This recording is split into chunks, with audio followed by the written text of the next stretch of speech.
Şu an traktörlerimize ilgi çok. Taleplere cevap vermeye çalışıyoruz. Traktörlerimiz yeni çıkan serileri burada zaten sergiliyoruz. Bayağı çiftçimizin ilgisini çekiyor. Talep bayağı yüksek yani. Çiftçi bu yakıttan dolayı hem de ürünün para etmesini ve bu küresel bazda olan artmanın sonucunda biraz çekingen.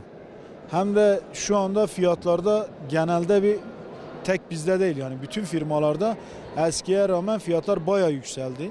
Ondan dolayı alıcı şu anda yani önünü görmeden bu işe girmek istemiyor.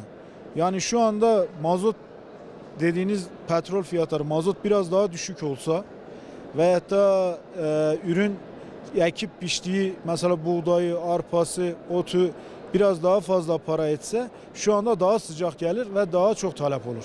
Bence çiftçinin tohumunu devlet karşılamalı. Ondan sonra ekime karşı mazotu ÇKS'lere göre dağıtıp biraz daha teşvik etmeli. Şu anda zaten dünya bazında bildiğiniz gibi bir gıda sektöründe acayip bir şey var. Biz de Türkiye olarak ekip biçen bir ülkeyiz. Yani bu sektörde bunu biz yapamazsak hiç kimse yapamaz. Ve bence bütün çiftçilerimiz bu olaya bir dönmeleri lazım.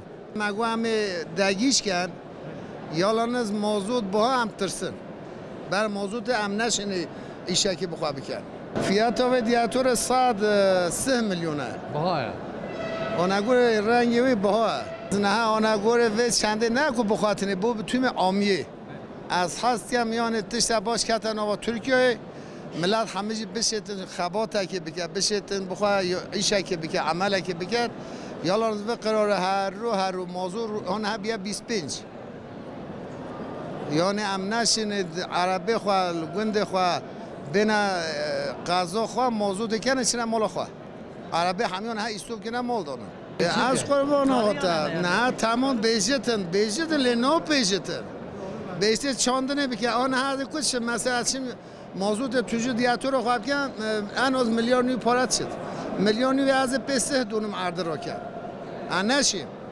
دولت که خواهد یالات جمعی باشخانی ما بو ما امکان عوض و چه گته ام بشین خبات بکن ام نشینه خودش در راز چه همه کرد مالا مخرا بی ام پریشان بین افشین که موضوع تا من ان سر همه موضوع تا موضوع ها به توی هر تشتی ها همه موضوع تا خرابیه